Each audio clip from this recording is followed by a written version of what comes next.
Hello, hello, everybody. Welcome back to Reality Realness with Three S's. I'm your host here, Chantel Francis, and I am here to talk to you guys about Love Island Season 7, episode.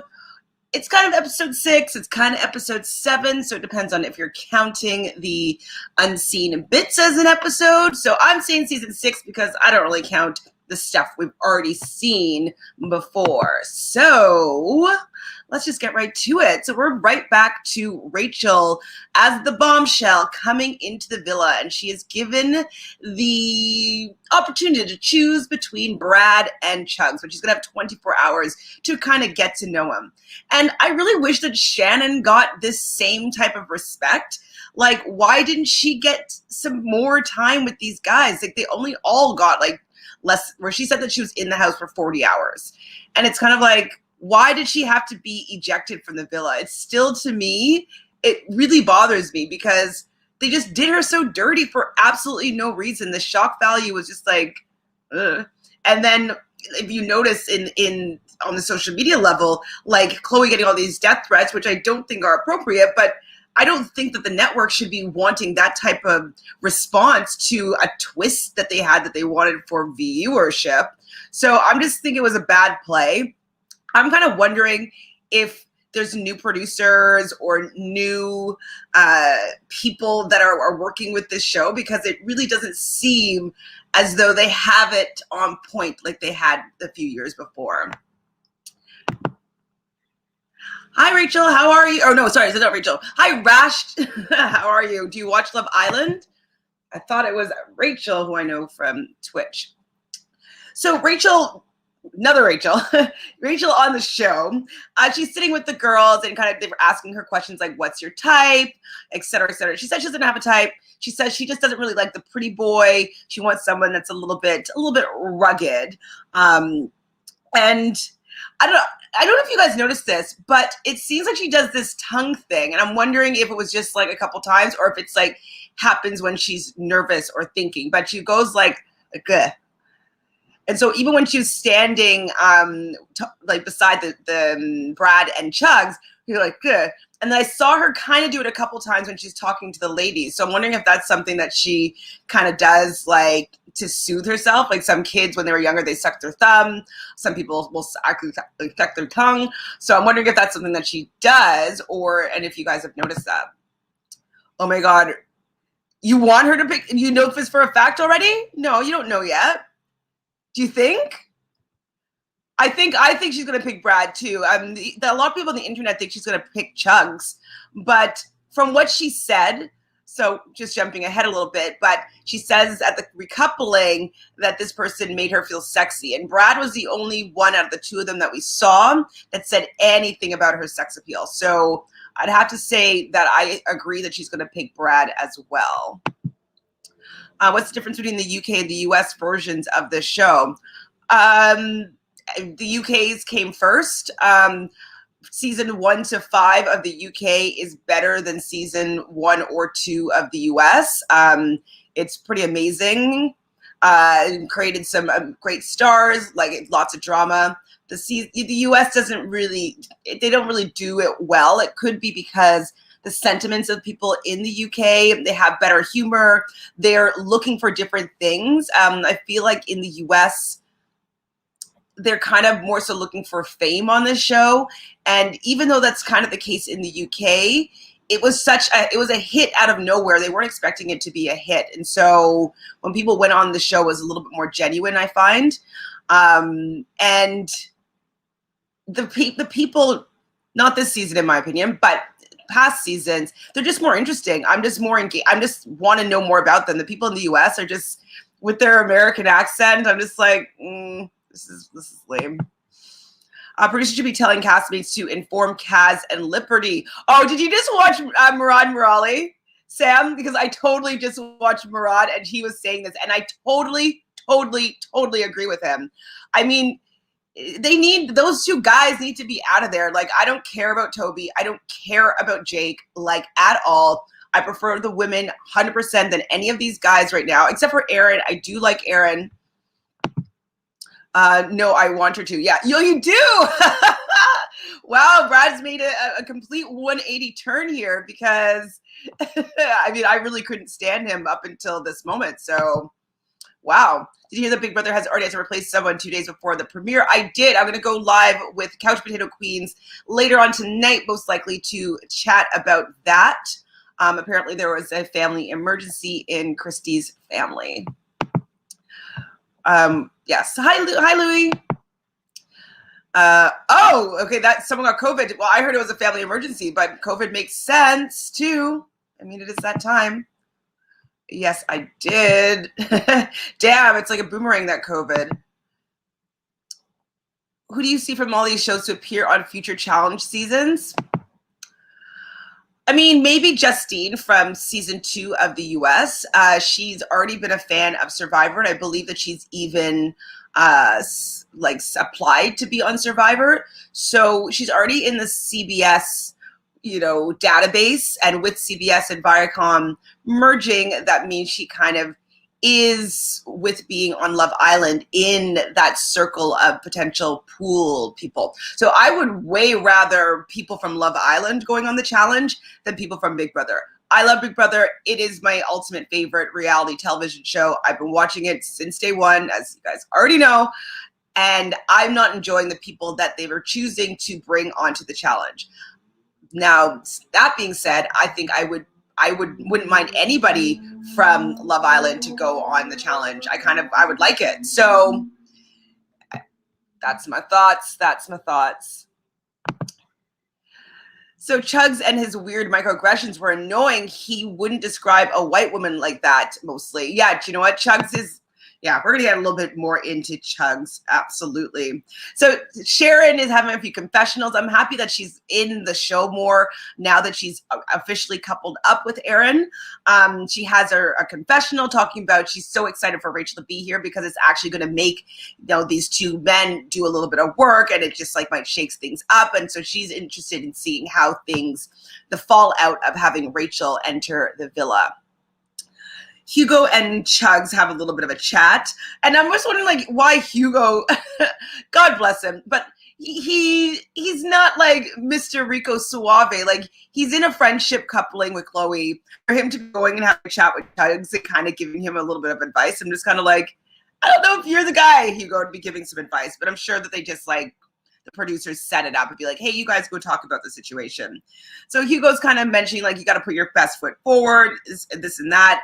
And Chugs is seemingly more worried that no matter who she picks, it's going to be sad because either him or Brad are going to be going.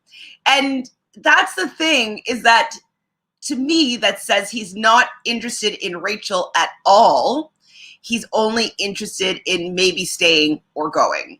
And say, obviously the same for Brad. And so I was just yeah, he's not into her at all. And he doesn't really want to start grafting and trying to make her into him. He's not into her. And I think he doesn't even think that she's going to pick him necessarily because he's not giving off any of those I'm interested in you vibes. And so I think that he knows that he's most likely going to go. So Chloe and Hugo do have a little bit of a chat, and they just talk about how this was the best situation for him. He's so happy to be paired up with her. Chugs takes Rachel for a chat, and she asks him what's his type. He asked her what's her type. And she's like, I don't have a type, which you already kind of mentioned before, just the pretty boy. She's like, how can you come into the villa with a closed-minded perception of what your type is? And I think that was actually a really good point of hers, whether she has a usual type or not. It was good for her to be saying this to the blonde guy that only wants to date petite blonde women. It's kind of hey, have a little bit more open-mindedness here. You're going to be meeting people that you'd probably never meet in your regular life. So let's maybe give somebody else a chance. Maybe you're going to find a connection that you weren't expecting when you just go and try something new. You go to, sometimes you might have a favorite restaurant and then you try something new and you're just surprised by this new restaurant is so amazing and tasty and spicy and delicious. And you would never have tried it if you only went to your same restaurant all the time. So Sam says exactly, you are giving all the advice that he should be taking himself, right? Like, Hugo, put yourself out there. I mean, Hugo just doesn't give me like get the girl kind of vibes. You know what I mean? At all, at all, at all.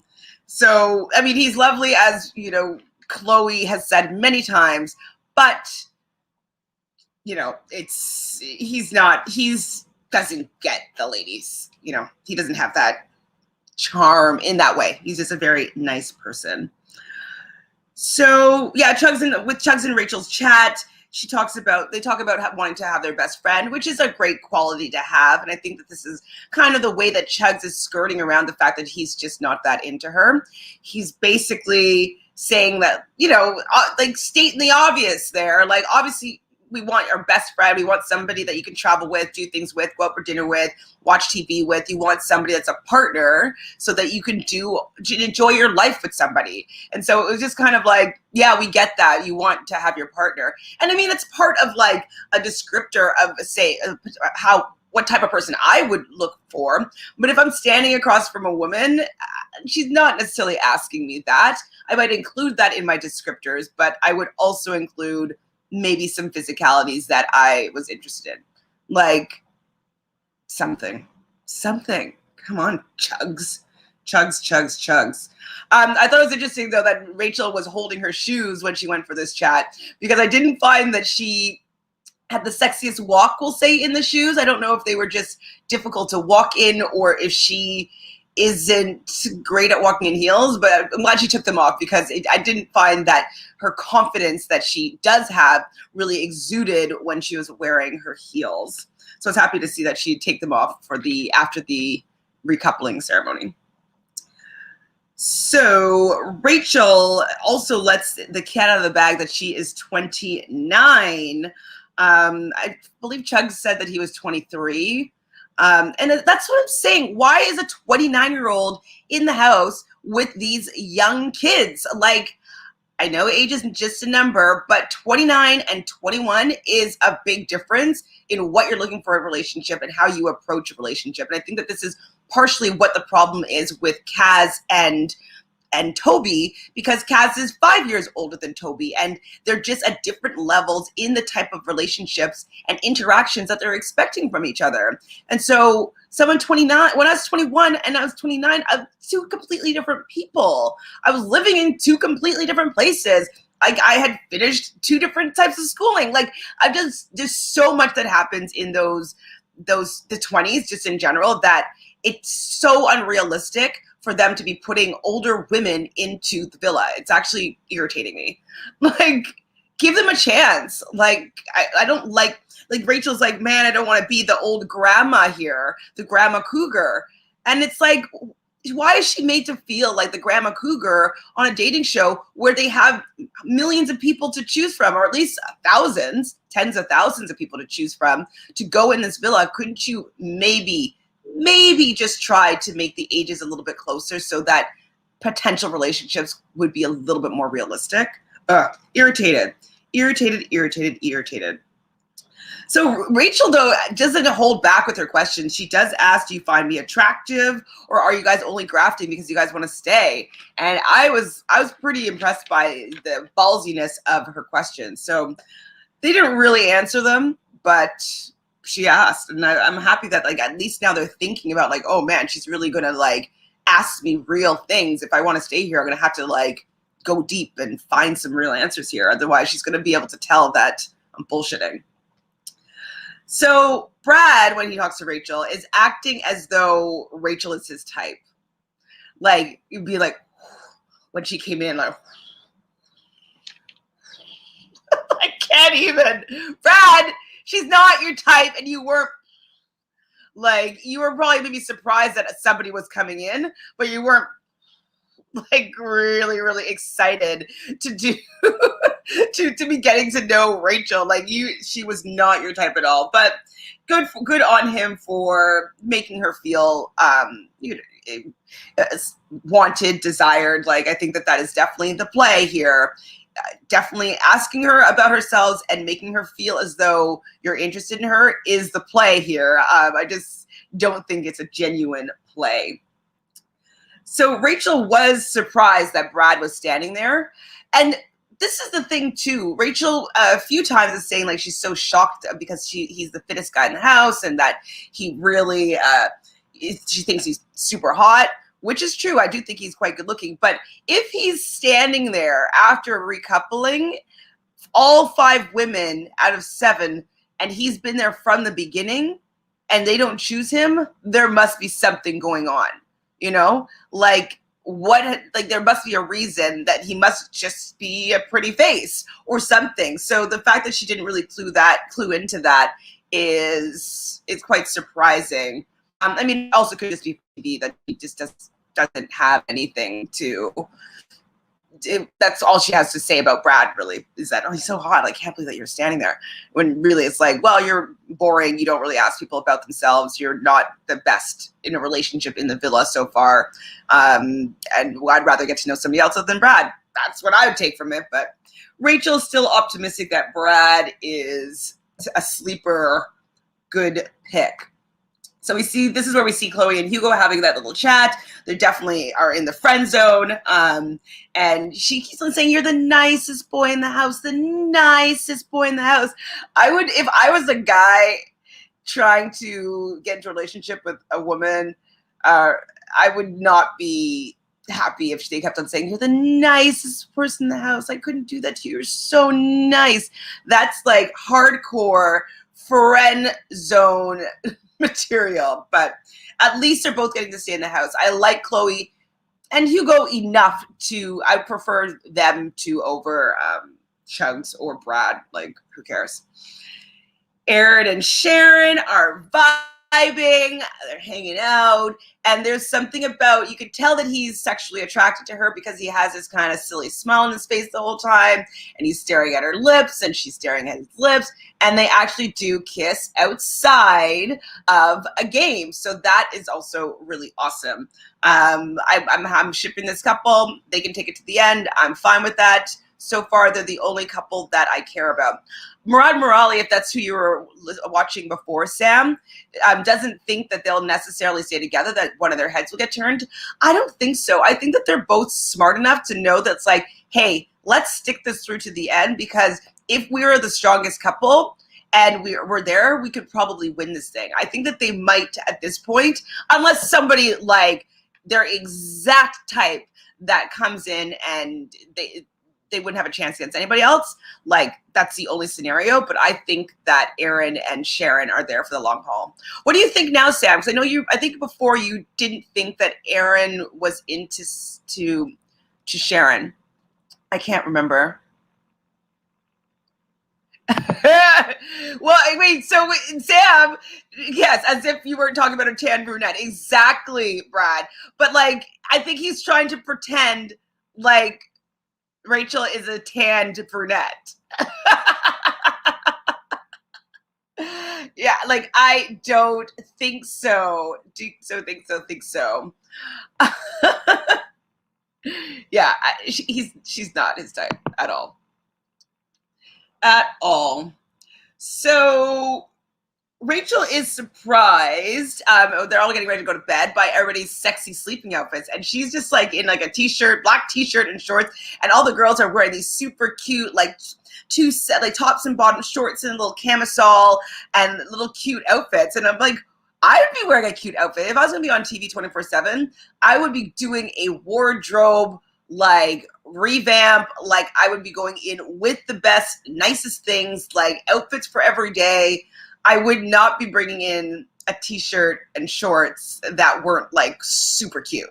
Like, they have to be like cute. But I would definitely be bringing in like little camisoles and shorts, like 100%. Or even if they're full pants, like those pajamas that like button up, silk pajamas that button up. Like, but I would 100% be wearing cute pajamas because you're on TV the whole time, and you wouldn't be wearing any makeup, and your hair probably would be just like put back or put to the side. So I would want to look as cute as I could. And if I'm trying to be attractive to a man, like having a cute little sleeping outfit definitely would help the cause. So Aaron and Sharon are in the bed together, making out in the dark. Isn't that cute? I love them. I love them. I mean, I just love when people actually, I feel like there's a genuine connection. And I do feel like there's something between them. And, or if they're playing, they're doing a damn good job playing it off. I love them. They're great. So Brad in the morning he's kind of giving like fist bumps and props with Jake because he asked Rachel what kind of tea that she wanted. And Rachel seemed to be quite pleased and impressed that he asked for her tea order. And so, I mean, this is good. Brad learned already from a couple of days before that, like, these gestures are very well received by the women in the house. And Chugs at that time was kind of like still very much into himself and wanting to just make some eggs for himself. So the fact that he has a little bit of a one-up here with like doing a little bit of the courtship, I think it's very beneficial for Brad. I definitely like the competition, though, that is happening between Chugs and Brad because it's making them become a little more interesting. They were both just kind of coasting before. They're good-looking guys. Let's go in there. I'm on this TV show. I don't really have to do much, and I get to be on this huge platform. Oh, my God, my phone probably on me. Is it Cindy? No. Okay. I hope it's not Cindy. Okay, anyways, I'm going to blow through this quickly because I think my friend's here. And so Chugs is a little bit behind the ball here, and he goes and asks Rachel, like, if she eats breakfast. And Rachel's like, yeah, I know I don't eat breakfast because Chugs is going to try to, like, one-up Brad here and make some breakfast. So Rachel suggests, though, that maybe we can make lunch together. We can have a chat while we're making lunch. I thought this was a good idea to get to know somebody. So I was like, good on you, Rachel. Aaron, Brad, and Toby are talking, and Toby thinks that Kaz likes him more than he likes her, which we all know is the story because Toby is not into Kaz at all. I would just wish that he would just tell her, or like Murad and Sam is saying, like, have the producers just come in there and just be like, hey guys, like, they're not that into you. Let's make some drama happen.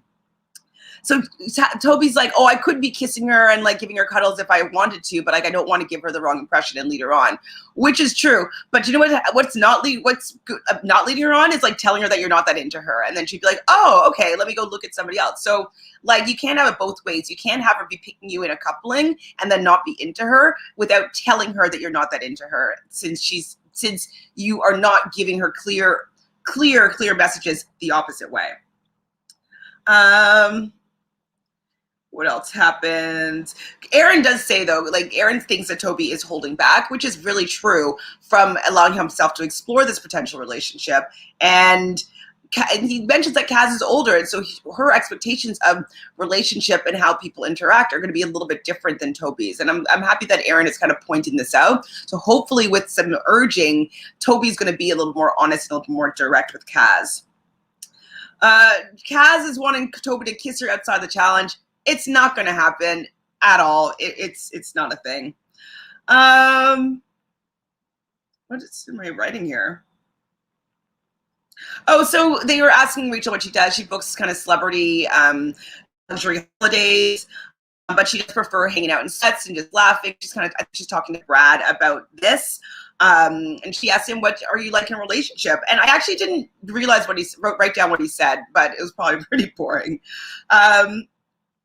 And so I think it's true, though. Rachel is like, you look like such a fuckboy, but then you're actually such a sweetheart. I mean, I don't know if Brad's a sweetheart necessarily, but he definitely looks like he'd be a fuckboy and have a little more swagger than he actually does have. Chugs and Rachel chat about their favorite food. Anything else interesting happened there? No. Hugo and Jake chat. Jake thinks that his head could definitely be turned if another blonde with blue or green eyes walks in. We knew that was coming. Send her in. Like, I'm here for it. Liam's nickname is Biscuit. And then we get a text. Boys, it's time to go to 700 heaven in today's challenge, Undercover Lover, # shaken, not stirred. So this was actually really a fun challenge. The guys were wearing a suit. Faye loves a man in a suit. She definitely was like salivating over the idea of seeing Liam in a suit.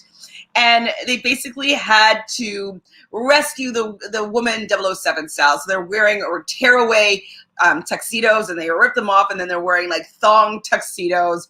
They had to go and release the ribbons around their damsel in distress's wrists and ankles, and then carry them over to this vibrating carpet, and then mix them a drink and kiss them. And this is all the while one of the other men are shooting them with paint guns and Nerf balls, and like the slime was being poured on them. So it was quite silly. Nobody looked very attractive. I was laughing quite a bit, actually, just seeing like people in thongs doing silly, men in thongs doing silly, like interesting positions is kind of funny. And like when they're on like the vibrating bed and they're trying to kiss and they're trying to drink their drink, it was kind of funny. So not gonna lie, I was laughing quite a bit there. So Rachel goes last, and then she goes twice. So she's already dirty after going with Brad first, and then she goes with Hugo right after. And I was like, that didn't work. There should have been something different, because she was all like already covered in dirt, when before like you start off pristine and beautiful, and then you get covered in all this like, you know, slime slop and Nerf ball paint powder. So at the end of this challenge, though, I thought that maybe Aaron was going to win, but Brad did win it. He was playing up to the audience, as in the other Islanders, quite a bit. He did a pretty good job. He kissed Rachel before they were supposed to kiss on the vibrating bed, so maybe that got him some points. But yeah, Brad is the sexiest man. Rachel, though, is talking to, I think, some of the women's, or at least it was in a confessional, saying that she feels that she could trust Chugs more. And I think that's a misdirect. I think that that's the show just trying to make us think that she might pick Chugs, but I don't think she's picking Chugs at all. Brad says that he's attracted to her, and that she says that she really wants a partner, wants somebody to do things with. So to me, this is telling me that she's going to choose Brad, but the producers are trying to make us think that maybe she'll choose Chugs. So Chugs and Rachel have one other chat. And he makes some sort of book metaphor, like, you know, you're not an open book. Like, I'm just getting so loving flipping the pages and getting to know more and getting deeper into your story. And I'm just like, oh, get out of here, book metaphor. That's just like you fluffing around the fact that you're just not that into her. That's what I'm saying. And just saying what she wants to hear that seems quite flowery and like that you're poetic, but actually it's just because you have nothing to say because you're not interested in her. So Chloe is chatting with Rachel because Chloe was in a similar situation. Chloe's situation was easier than Rachel's is because she didn't know that someone was going to be sent home. But Rachel is like, heavy is the head that holds the crown, because she is the queen of the villa right now, and she is going to choose between Brad and Chugs. So Chloe would put her money that Rachel is going to choose Chugs. I think more of a misdirect, because I don't think so at all. So they gather around the fire pit. It's judgment time. Hashtag he's coming home.